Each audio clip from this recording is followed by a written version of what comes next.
मैं खुद मरूंगा नहीं तो उस संभा को मारूंगा। ऐसी कसम खा के औरंगजेब छत्रपति संभाजी राजा को गिरफ्तार करने की साजिशें बनाता रहा। जब तक संभाजी महाराज रायगढ़ पर है तब तक उन्हें गिरफ्तार करना मुश्किल, नामुमकिन। पर रायगढ़ से संभाजी राजा को बाहर निकालने में औरंगजेब कामयाब हुआ था। गणोजी शिर्के को सबक सिखाने महाराज ने रायगढ़ छोड़ा। अब वो आए पन्नालागढ़ पर। पन्नालगढ़ पर थे सरसेनापति मालोजी घोरपड़ा। उम्र थी 60, शरीर थका हुआ था, पर बाजुओं की रग और सीने की आग अभी तक बुझी नहीं थी। आते आते संभाजी राजा ने पूछा, मालोजी बाबा, मुकरब खान की कोई हलचल?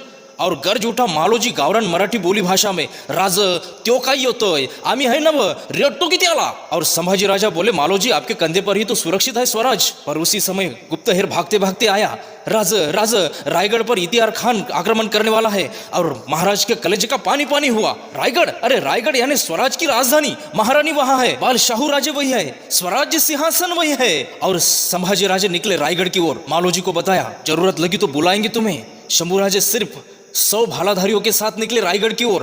पर उससे पहले ही औरंगजेब का संदेशा आया मुकरब खान के पास। वो संभाजी रायरी का जागीरदार शिर्के को मारकर वापस आ रहा रायगढ़ की ओर। अभी बहुत अच्छा मौका है। वो संदेशा मिलते ही मुकरब खान ने सभी रास्ते बंद कर दिए। संभाजी राजा ने रास्ते ढूंढे पर सभी रास्ते गिरफ्तार, मुकरब खान के कब्जे में। एक ही रास्ता बचा था, घनदाट, विकट, कठिन, कांटों से भरा, घने जंगल का, भयानक गहरी खाइयों का। संभाजी राजा ने वही रास्ता चुना, संगमेश्वर का। संगमेश्वर में सरदेसाई के महल में 100 भालाधारियों के साथ संभाजी का मकाम है। ये बात कुछ गद्दारों ने मुकरब खान को बताई।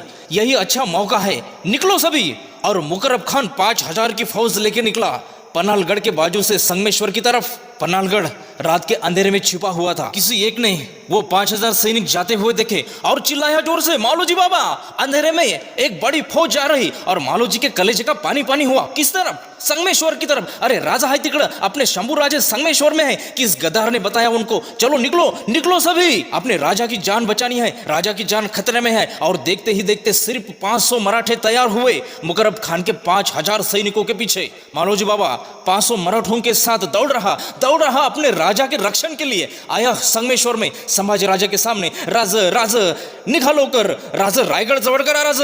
संभाजी राजे नीचे आए। क्यों क्यों मालोजी, क्या गड़बड़, कौन सी आफत?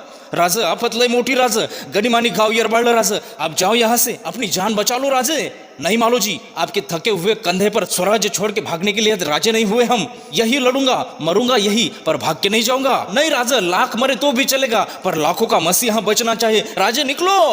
पर उसी समय मुकरब खान की फौज संगमेश्वर में पहुंची। सिर्फ 500 मराठे आंखों में तेल डाले हुए अपने राजा के रक्षण के लिए तैनात। और गर्ज उठा मालोजी बाबा, यलगार, हर हर महादेव का आवाज गूंज उठा।